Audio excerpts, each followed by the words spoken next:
Tuhan Allah adalah. Nggak bisa enggak, kalau kita baca Alkitab lama-lama kita semakin kenal. Kalau kita membacanya seperti orang Farisi untuk mengkritisi, lain cerita. Tapi kalau kita membacanya haus dan lapar akan kebenaran, pasti kita dipuaskan. Dipuaskan dengan pengenalan akan Tuhan. Orang kalau kenal Tuhan itu ya, nggak gampang goyah. Setan mau masuk pun mikir 2 kali, 7 kali, 70 kali dia mikir.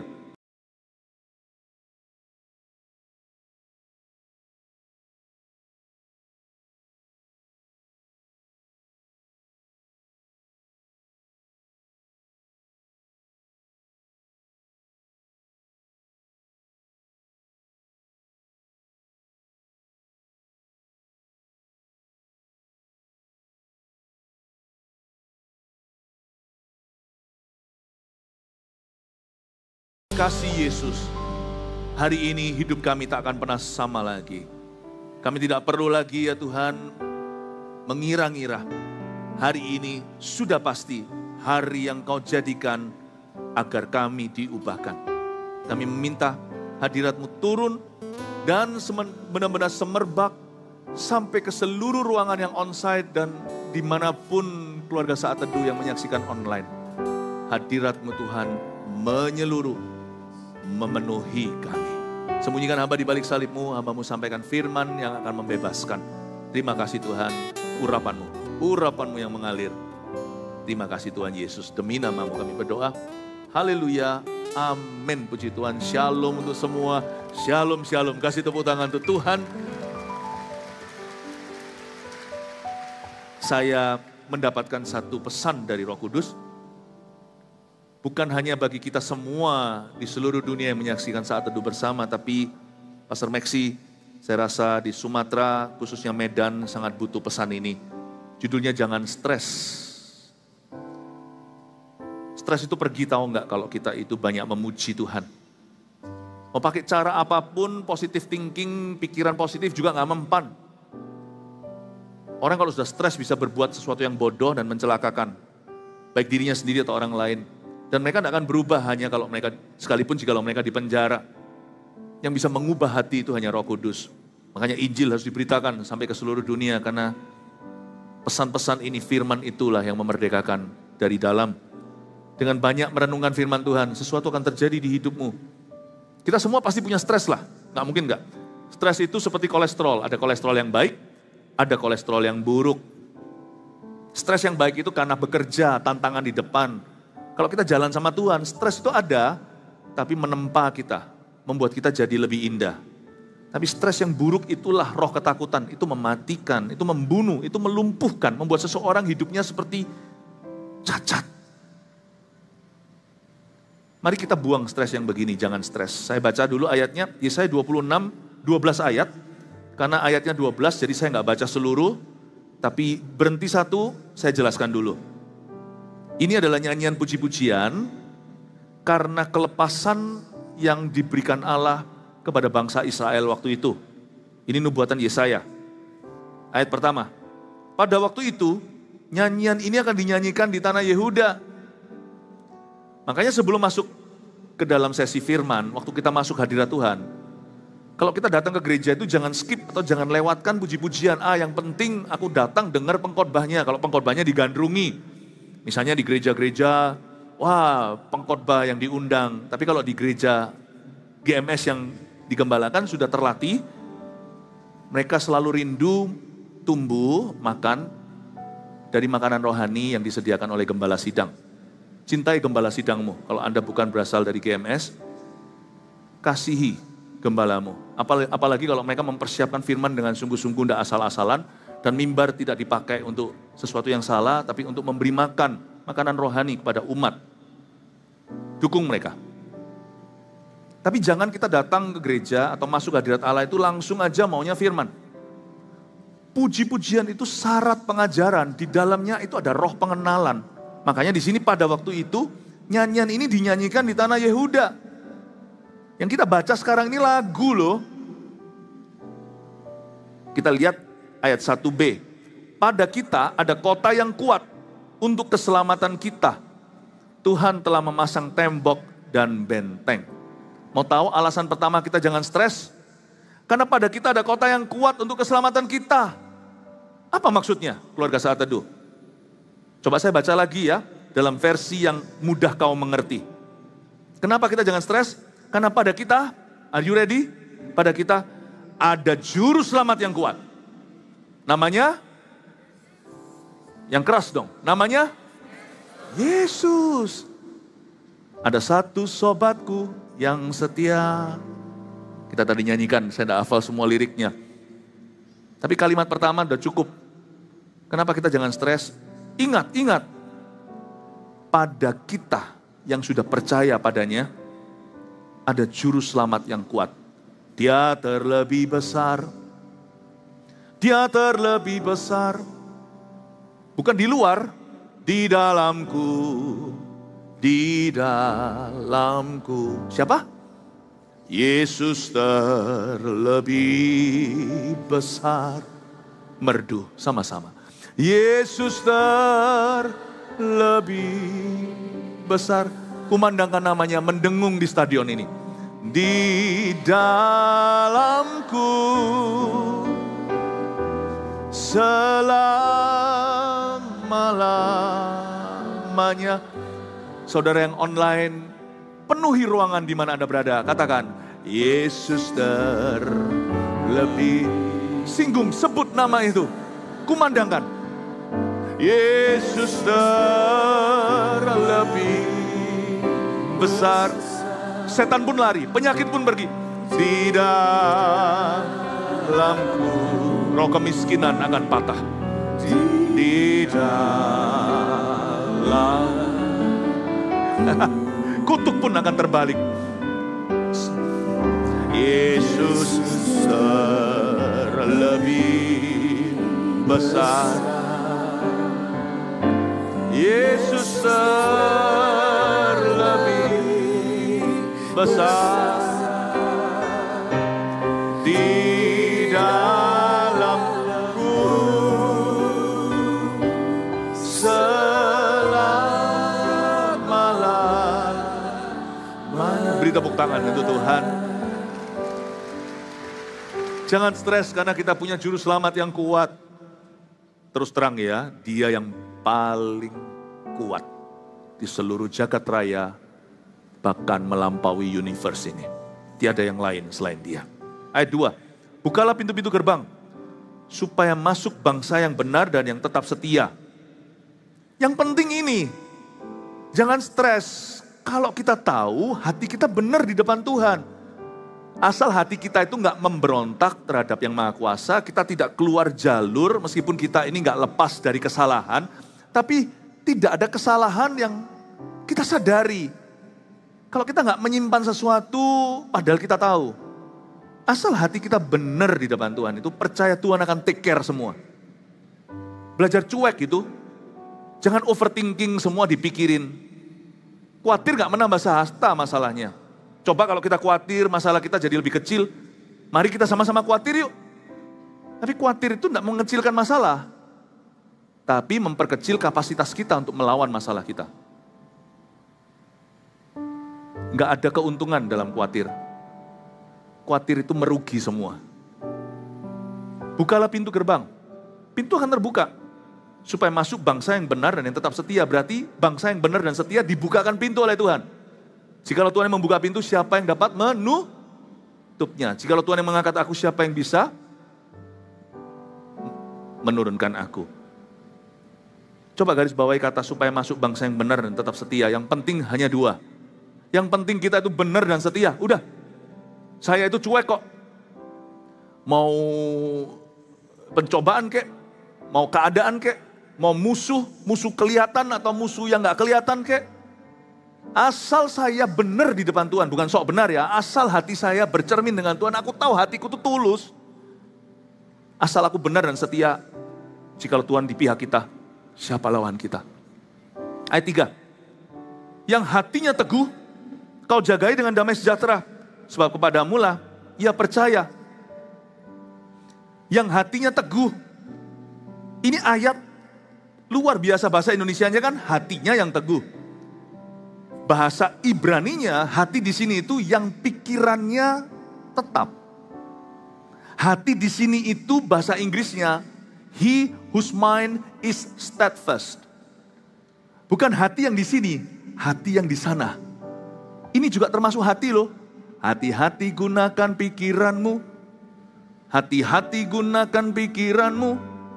Allah Bapa di surga melihat ke bawah. Hati-hati gunakan pikiranmu. Saya improvisasi ya. Ubah sedikit lagunya. Hati-hati gunakan pikiranmu. Hati-hati gunakan pikiranmu. Karena setan tahu kalau kecolongan di situ,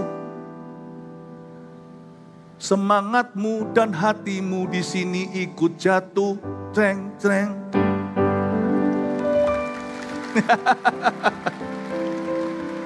Yang hatinya teguh itu berarti pikirannya tetap pada firman. Karena itu stop berpikir aneh-aneh. Katakan pada kanan kirinya, stop berpikir aneh-aneh. Kalau kita mulai, mau tahu nggak? Kenapa kita itu cenderung pikiran aneh-aneh? Karena kosong. Coba kalau terisi, tersapu bersih, terisi tapi setan nggak bisa kembali. 7 roh lebih jahat juga nggak punya rumah. Saya dengar beberapa jemaat ya yang berhasil mengatasi bahkan depresi parah.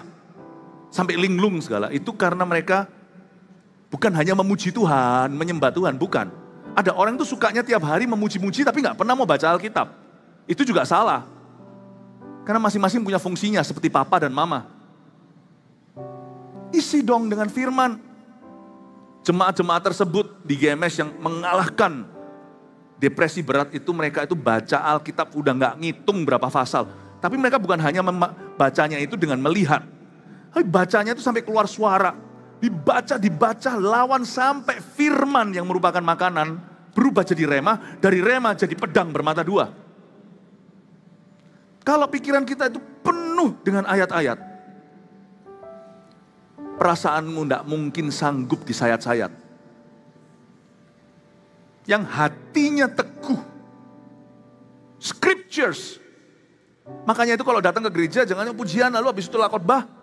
Udah, nggak mau, nggak selera, ngantuk tidur di rumah. Kalau ke gereja kita harus denger. Karena pembagian firman itulah yang memenangkan medan perang. Medan perang manusia itu bukan di sini. Karena roh selalu mau, tapi daging lemah. Kita itu damai sejahtera selalu di mana sih kecuriannya? Di pikiran. Hatinya sih cinta Tuhan. Hatinya pingin menang. Tapi di pikiran kebobolan. Jangan jadi orang Kristen yang buta Alkitab. Baca firman. Dilarang malas untuk membaca firman. Ya. Daripada mikir yang aneh-aneh, lebih baik renungkan firman Allah. Amin. Firman itu isinya bukan hanya perintah, ada pula janji di dalamnya. Dan Tuhan itu setia, pasti menggenapi janjinya. Firman-Mu pelita bagi kakiku, terang bagi jalanku. Jalanku pasti diurapi kalau hati dan pikiranku dipenuhi. Haleluya. Ayat 4. Percayalah kepada Tuhan selama-lamanya, sebab Tuhan Allah adalah gunung batu yang kekal. Intisari firman kan, itu. Tuhan Allah adalah. Nggak bisa enggak kalau kita baca Alkitab lama-lama kita semakin kenal. Kalau kita membacanya seperti orang Farisi untuk mengkritisi, lain cerita. Tapi kalau kita membacanya haus dan lapar akan kebenaran, pasti kita dipuaskan. Dipuaskan dengan pengenalan akan Tuhan. Orang kalau kenal Tuhan itu ya, nggak gampang goyah. Setan mau masuk pun mikir 2 kali. 7 kali, 70 kali dia mikir. Ayat 5, sebab ia sudah menundukkan penduduk tempat tinggi. Kota yang berbenteng telah direndahkannya. Direndahkannya sampai ke tanah. Dan dicampakkannya sampai ke debu. Ayat 5, jangan stres. Tapi susah. Susah nggak stres kalau kita itu orangnya nggak mau kalah. Maksudnya nggak mau kalah apa? Kan nggak apa-apa, kita kan dipanggil untuk menjadi lebih dari pemenang. Ya, dipanggil jadi lebih dari pemenang itu lain cerita sama orang yang mau menangnya sendiri. Itu bukan roh pemenang. Orang yang mau menangnya sendiri itu roh pecundang. Dia nggak mau lihat orang lain sama-sama diberkati. Dia nggak mau lihat orang lain dipakai Tuhan juga. Dia mau menonjol sendiri, itu bukan roh pemenang, itu roh pecundang. Orang yang kayak gitu ya spiritnya gak bisa tenang hidupnya. Mau tahu kenapa? Sebab orang itu selalu harus mempertahankan posisinya sebagai number one. Ini yang saya sebut sebagai stresnya juara satu. Katakan stresnya juara satu. Loh, juara satu di sekolah nggak apa-apa. Kalau memang Anda mampu, sekolah sungguh-sungguh, bukanlah apapun yang kau lakukan itu kau lakukan untuk Tuhan. Sekolah juga pelayanan. Tapi kita bisa mencapai juara pertama itu karena kita itu memberi yang terbaik. Ini stresnya juara satu. Orang yang menduduki tempat yang tinggi, dia akan punya stres berlebihan.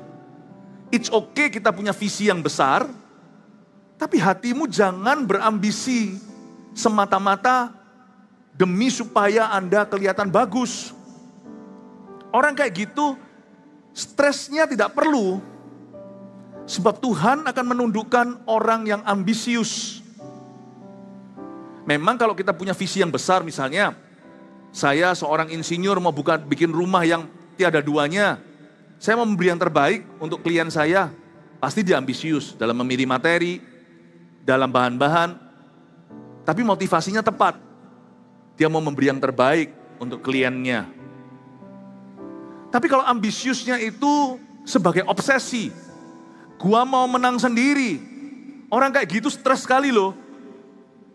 Selalu pembuktian diri, di mana-mana kelihatan orang lain dipuji, dia langsung bete, langsung gelisah, langsung gundah gulana. Kok dia, kok aku enggak? Lihat orang lain dibanggakan jasanya, padahal dia turut berjasa nih, tapi enggak kesinggung.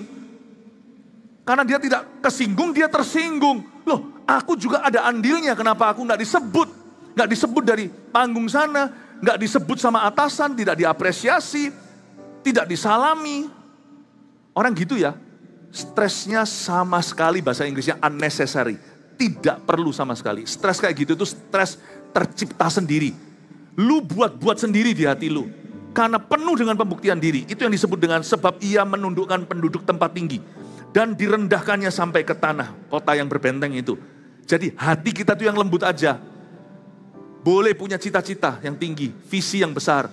Tapi pastikan kita berkaca-kaca dengan Tuhan tiap hari. Tuhan, whatever I do, apapun yang kulakukan, bukan untuk show off, untuk tunjukkan pada dunia, kalian tahu saya siapa, lihat apa yang telah aku perbuat, tahu aku punya apa yang telah kucapai, bukan, apapun yang kulakukan, ingatlah jari ini, I do this for you, ngomong sama Kristus begitu, 5 jari bahasa Indonesia yang begini, aku lakukan ini untuk Tuhan. Kalau kita melakukan untuk Tuhan, gak ada stresnya, yang ada hanya joy, sukacita. Yang ada hanya peace, damai sejahtera. Kenapa? Karena motivasinya adalah love. Kasih saudara. Bukankah 3 buah pertama itu perasaan di dada? Yang lainnya itu perbuatan. Kebaikan, kelemah lembutan. 3 pertama itu feeling loh. 3 buah pertama Galatia 5, 22 apa?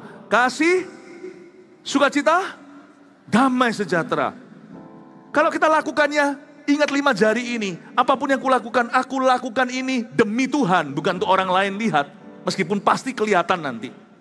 Gak mungkin bisa disembunyikan lah, barang bagus itu gak bisa disembunyikan selama-lamanya, pasti ketahuan. Demikian pula barang busuk, mau sembunyiin cepat lambat orang tahu, ikan basi itu disimpan di lemari. Di lemari mana akan ketahuan. Semua baik buruk itu nanti akan manifestasi. Cuman kalau hati kita itu beres sama Tuhan, maka apapun yang kita lakukan semua adalah untuk Tuhan. Tidak ada stres bertambah. Dan tidak ada stres sama sekali malahan. Sungguhan. Kayak saya begini sekarang saya nyampaikan firman ini. Sungguh hati saya melakukan ini hanya demi saudara, demi Anda keluarga saat itu. Saya ingin di sini ada orang dilepaskan hari ini, disembuhkan. Ada orang yang karunia-Nya ditambahkan. Saya bahkan tidak peduli loh. Orang mikir apa sekarang.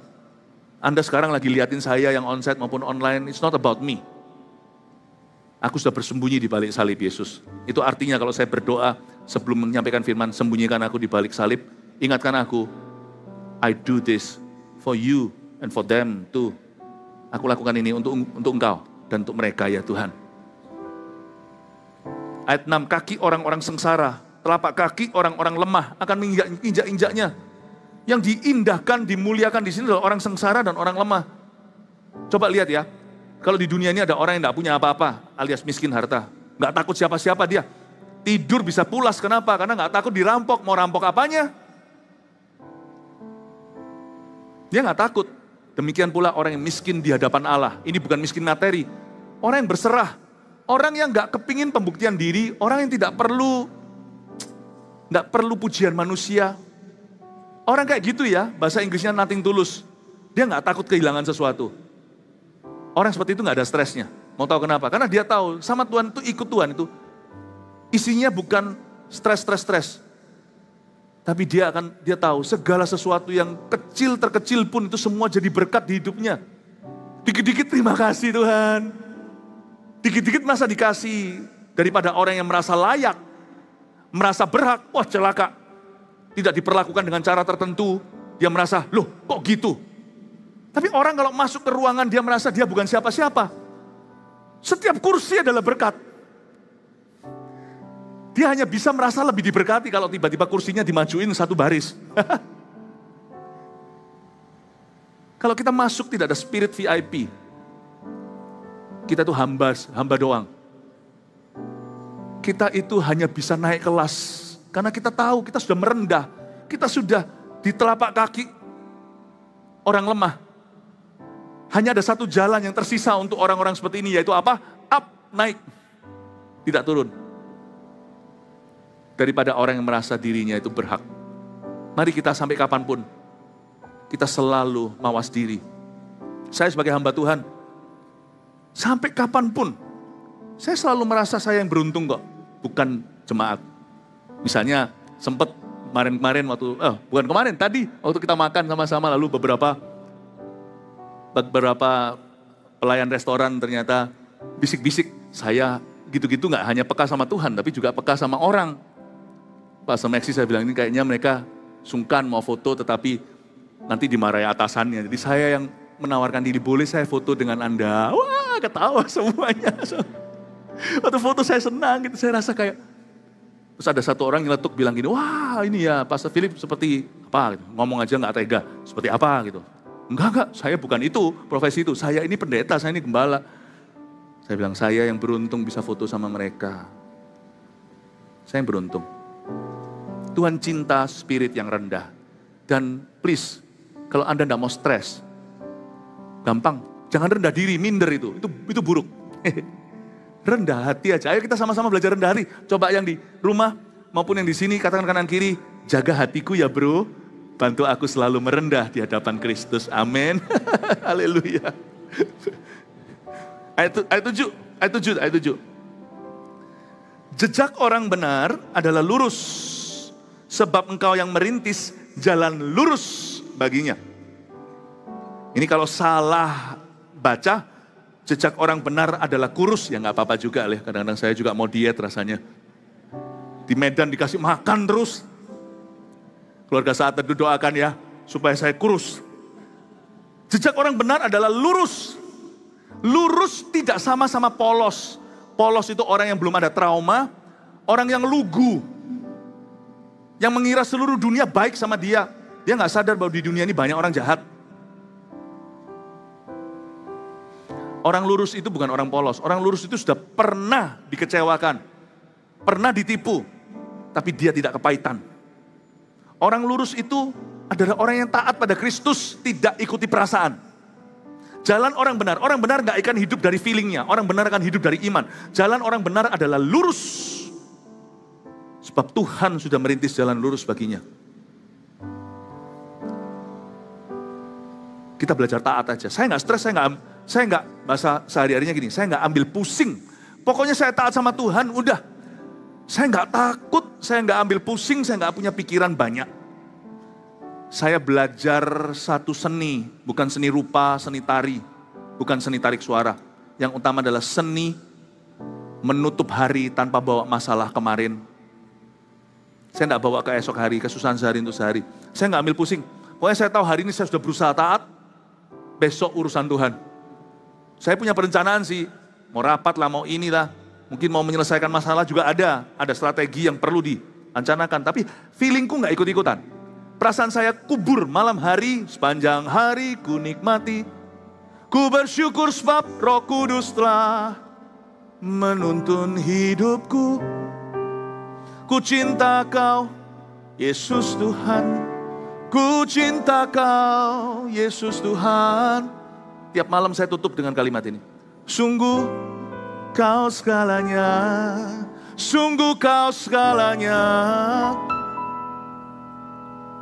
sungguh Kau segalanya bagiku. Itu aja. Ayat 8, ya Tuhan kami juga menanti-nantikan saatnya Engkau menjalankan penghakiman. Kesukaan kami ialah menyebut namamu dan mengingat Engkau. Saya ulangi, kesukaan kami, pemazmur berkata, adalah menyebut namamu. 1, 2, mengingat Engkau. Jadi ini adalah 2 aktivitas anti-stres yang saya amat sangat rekomendasi. Apa itu? Kesukaan kami ialah menyebut namamu. 2 aktivitas anti-stres yang pertama adalah memuji-muji Tuhan. Itulah menyebut nama Tuhan. Mengingat Engkau, ini kognitif atau otak kita main. Ini perenungan firman, 2 aktivitas anti-stres, catat baik-baik, simple, sederhana, saya ingatkan. Basic Christianity atau kekristenan yang basic sekali. Yaitu memuji Tuhan dan merenungkan firman. Hidupmu pasti akan happy versinya Tuhan ya. Bukan happy versi dunia. Bahagia versinya Tuhan itu joy atau sukacita yang tak tercuri. Yang Paulus demonstrasikan bahkan di penjara Filipi. Sampai goncang dan gempa bumi. Ayat 9. Dengan segenap jiwa aku merindukan Engkau pada waktu malam. Juga dengan sepenuh hati aku mencari Engkau pada waktu pagi. Sebab apabila Engkau datang menghakimi bumi, maka penduduk dunia akan belajar apa yang benar. Coba Anda lihat ayat 9. Kadang-kadang stres itu datang pergi, kita nggak bisa tahu persis kapan waktunya. AM atau PM, pagi, siang, atau malam. Kita sudah doa nih, udah baca firman, legawa, plong di hati. Habis memuji Tuhan, kita sampai bisa nangis, beberapa orang terharu. Saya sih orangnya biasanya nggak nangisan, saya ini orangnya nggak cengeng sama sekali. Tapi kalau di hadirat Tuhan ya, entah kenapa ya, leleh saya seperti lilin. Saya nggak peduli lah orang mikir apa. Kalau saya di hadapan Tuhan itu saya telanjang sungguh hati saya.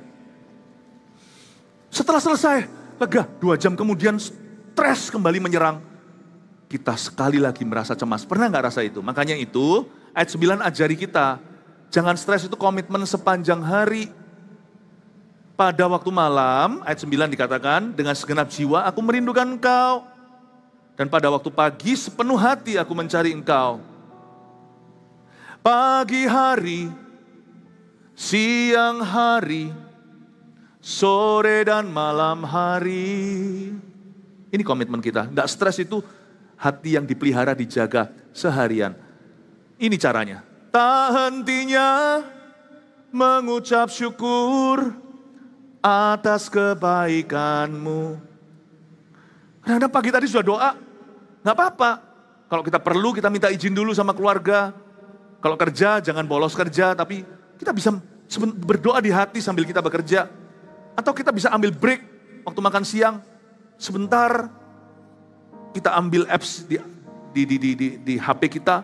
Kita baca Alkitab ayat emas hari itu. Kita baca yang tadi pagi yang sudah menguatkan hati. Kita baca sekali lagi. Nggak ada yang salah tuh. Kita memuji Tuhan, nggak perlu nyanyi keras-keras kalau kita di tengah-tengah keramaian. Tapi kita bisa berkata, Tuhan, kuserahkan hatiku sekali lagi. Tadi pagi sudah, siang hari ini atau sore bahkan sebelum pulang kantor. Ku berserah lagi.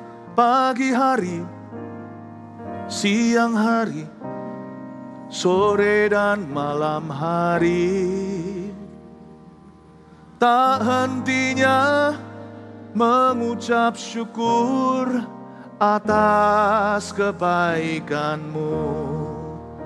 Tak hentinya mengucap syukur atas kebaikan-Mu. Bisa kasih I love you sama Tuhan Yesus begini? Haleluya, kasih tepuk tangan untuk Tuhan.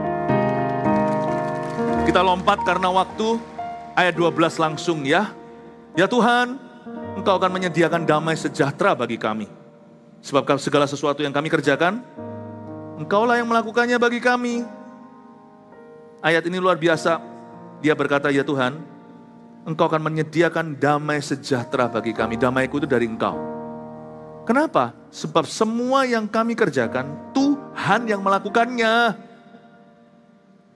Saya santai kok. Kalau saya tahu saya hidup dalam poros kehendak Allah, Dan saya tahu apa yang saya kerjakan ini Tuhan yang suruh. Dan Tuhan yang perintahkan. Kalau saya melakukan kehendaknya. Saya santai kok. Santai itu bukan berarti malas.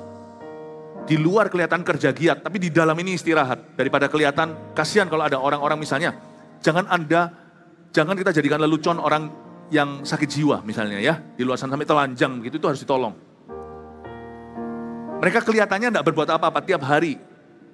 Mungkin berkeliaran di jalan, bahkan pemulung yang tidak menentu. Kelihatan di luar sana mereka tidak punya job.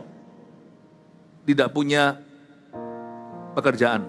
Tapi di dalam itu mereka itu kerja rodi loh. Setan memperbudak mereka. Pikirannya itu kalut dan mereka itu terus di sini itu. Hatinya itu berkecamuk. Saya nyantai. Kerja giat di luar, dalamnya istirahat. Karena saya tahu secara sadar.